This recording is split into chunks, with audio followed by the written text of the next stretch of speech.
Tous les jours avant 5 heures du matin, ma voisine du dessus met sa musique et fait son sport. Ses sauts réveillent tout l'immeuble. Quand on ose lui dire 2 mots, elle s'allonge par terre et fait la morte pour qu'on lui donne de l'argent. Même la police ne peut rien contre elle. À force, la moitié des habitants ont déménagé. Moi, je sors tout juste de l'hôpital psychiatrique. Comme le loyer est moins cher, j'ai malencontreusement emménagé ici. La nana du dessus, un sacré numéro, impossible à gérer. Si tu tombes sur elle, ferme-la et encaisse. Surtout ne la cherche pas, c'est une malade. T'inquiète, je vais pas la chercher. Mais si elle me cherche, elle, je vais m'éclater à la baiser. Le lendemain matin, je dormais profondément. Quand soudain, une musique assourdissante a éclaté derrière la fenêtre. Je me suis redressé d'un bond dans mon lit. Ma main a tout de suite cherché le couteau sur la table de chevet. Mais je me suis forcé à garder mon calme. Je viens juste de sortir de l'hôpital psy. Pas question d'y retourner tout de suite. Après avoir repris ma respiration, j'ai attrapé une poignée de médicaments dans le tiroir et je les ai engloutis d'un coup. J'allais monter voir ce qui se passait. En ouvrant ma porte, tiens, les portes des voisins étaient toutes entr'ouvertes. Ils guettaient visiblement si j'allais monter. Hé hé hé, qu'est-ce que vous regardez? Hop, je monte. Ne clignez pas des yeux. Hé. Ouvre, t'entends? Ouvre-moi cette porte. Ouvre. Espèce de ouvre bon sang.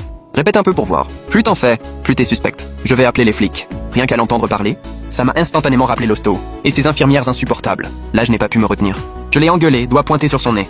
Mais tu sautes quoi, connasse, à une heure pareille? Toi, la vieille, t'as pas besoin de dormir, moi si. Répète un peu, toi. Pas chez toi, dégage. J'avais un ton très agressif. Mais cette femme était encore plus agressive. Elle s'est mise à postillonner à 2 cm de mon visage et a commencé à me toucher. Au moment où ses doigts ont effleuré les miens, j'ai vu les portes des voisins s'ouvrir. Aïe, aïe, ma poitrine. Au secours! On me frappe. Qu'est-ce qui t'arrive, mon petit? Ça va? Hein? J'ai mal à la poitrine. Faut aller à l'hosto? Bien sûr, j'ai acquiescé. Il me faut aussi ses voisins attentionnés comme témoins. La femme a paniqué, elle a essayé de se défendre, mais les voisins la détestent depuis longtemps. Ils n'allaient pas rater une occasion pareille. Paye et présente tes excuses. Oh, sinon on appelle les flics. Qu'ils viennent trancher. Oh, et c'est lui qui a frappé le premier! Même si je n'avais qu'une petite égratignure, sous la médiation de la police, elle a dû cracher 2000 yuan. Du calme, je paye. Mais tu vas voir, attends, j'ai d'autres façons de m'occuper de toi. Et j'ai éclaté de rire. Qui s'occupe de qui, c'est pas encore joué. Ce soir-là, je me suis couché très tôt. Mais le lendemain matin, à 5 heures, la musique a explosé au-dessus, ponctuelle, et elle sautait encore plus fort que d'habitude. Alors que je m'apprêtais à sortir, j'ai vu les portes des voisins s'entrouvrir, leur regard plein d'attente. Après tout, hier, non seulement je lui avais tenu tête, mais en plus elle m'avait versé 2000 yuan. La nouvelle avait fait le tour de la résidence. Mais aujourd'hui, je ne comptais pas remonter l'engueuler. Une même astuce. Employer une fois, c'est du génie. La ressortir, c'est sans intérêt. Le couloir a résonné de soupirs déçus. Jusqu'à 9 heures passées, après mon petit déjeuner, et après avoir acheté des pièces de porc, j'ai appris que notre voisine du dessus avait sauté de 5 heures à 9 heures. 4 heures d'affilée. Carrément. Ça me vibre dans le crâne, j'ai mal. C'est invivable. Il faudrait que quelqu'un s'en occupe. J'ai la tête en compote, là. Hier, il y avait un jeune, sacrément coriace. Mais on lui a tenu tête. Et en plus, il a touché 2000 yuan. C'est vrai. Mais aujourd'hui, il s'est pas montré. Il a dû se dégonfler. Il croit que j'ai flanché. Justement, c'est l'heure de changer de tactique. Rentré chez moi, je me suis enfermé dans la cuisine. J'ai mitonné une soupe de pieds de porc toute la matinée. Une fois à point, j'en ai emballé une portion sans faire de bruit, et je suis monté. J'ai frappé chez la folle. À ses yeux, j'aurais dû débouler à 5 heures du mat pour faire du grabuge. Au lieu de ça, je débarque à midi. Miss, j'ai appris que t'as sauté toute la matinée. T'as dû avoir les jambes lourdes, non? Hein? C'est ma soupe de pieds de porc fraîchement cuite. Pour te requinquer. Comme ça, demain tu pourras sauter encore. Elle a regardé le bol fumant que je lui tendais, complètement médusée. T'arrives, hein? Bon, je te laisse sur le paillasson. Demain, je t'en referai. Surtout, arrête pas. Elle a sauté 4 heures aujourd'hui. Et toi, tu lui fais de la soupe de pieds de porc, en l'encourageant à continuer demain? T'es pas un peu bête? Doucement. La pièce ne fait que commencer. Le 3e jour à 5 heures du matin, la folle du dessus a remis ça ponctuel. Et c'était encore plus bruyant que les 2 jours précédents. Plus elle sautait fort, plus je jubilais. Sans hésiter, je suis retourné au marché. Cette fois, pas un pied de porc, mais 2. Rentré, j'ai mitonné ma soupe, tout en faisant un live du processus sur le groupe. J'ai ajouté une légende. Ma grande sœur se défonce tous les matins à sauter. Aujourd'hui, son petit frère lui a mitonné 2 gros pieds de porc. Pour la requinquer. Taré. On avait déjà une tarée dans l'immeuble, ça suffisait. Et voilà qu'on en a une deuxième. En lisant ces mots, je n'avais pas encore réagi, que la folle du dessus a pété un câble. Hé, c'est qui la tarée? Tu veux que je débarque chez toi faire la morte? Dès qu'elle a ouvert sa gueule, le groupe est devenu muet. Une fois ma soupe prête, j'ai lancé d'un ton affectueux. Miss, la soupe est prête. Je te la monte, tiens! Cette fois, c'était bien plus fluide. J'ai frappé, elle a ouvert aussitôt.